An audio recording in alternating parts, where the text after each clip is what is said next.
Okay, so welcome to a video where I'm going to be taking cuttings of my Nepenthes Maxima cross-trismatiensis. So as you can see here, we've got a really nice established basil with wonderful pitches, but this vine here is getting a little bit too tall. And just so you can see how tall it is, I'm going to try and straighten it out.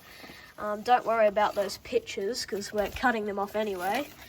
You have to do that with cuttings, so I'll try it. Oh, it's holding onto that pot there. Come on, don't get tangled in all of this. And so I'll just straighten it out here, and you can see it's almost touching, well, it can touch that roof there, as you can see. So it's a very tall plant, so today we're going to be taking cuttings of it. So let's get right into it.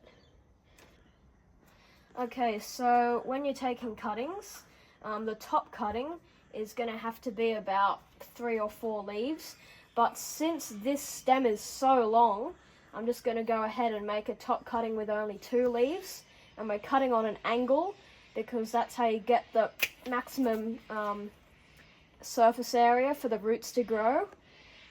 So now, well, I'm just going to go ahead and cut all the pitches off because that's going to happen anyway, so goodbye pitches. Don't worry, had plenty of those before, took plenty of photos, and I'm also going to cut the tendrils off because they're of no use. So now that we got a vine with no pitches, we're going to take cuttings of about 1, 2, 3 leaves, and again cutting on an angle, and I'm just going to let them drop. So 1, 2, 3, cut, 1, 2, 3, cut. And we're just going to keep doing this for the rest of the vine. Okay, so now what we're going to do is we're going to trim off the leaves. So basically, when you're taking cuttings, you should cut the leaves in half because having the whole leaf there is just too much surface area and the plant loses too much water. So we're going to cut all the leaves halfway through like this, and then we're just going to make a separate pile of all the cuttings we've prepared. So I'll do one more just so you can see. Cutting halfway through the leaves. Don't think you're going to hurt the plant because cutting the thing is going to do just as much hurt as any of this, and then you're going to get like 10 more plants anyway. So I'm just going to do this for the rest of the cuttings and then we'll pot them up. Okay, so we've got our mix here, which is just 50-50 sphagnum and perlite. It's a good mix for cuttings because it can hold a lot of water. And then we got this long pot, which is also good for cuttings because it has a large surface area, so you can space them out a bit more. We're just going to fill this up with the mix because you actually just sort of stab the cuttings into the pot afterwards. So we're going to pack that in nice and tight because we don't want too many air gaps. Okay. Pack that in, and then we'll get the rest out and put it in there.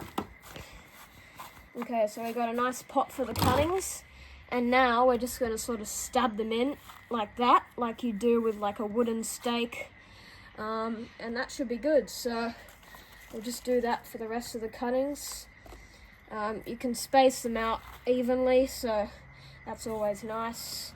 And another thing with the leaves cut in half is it also gives room for like the other cuttings in the pot to photosynthesize, because if you had the full leaves, the larger cuttings would just cover up the smaller ones.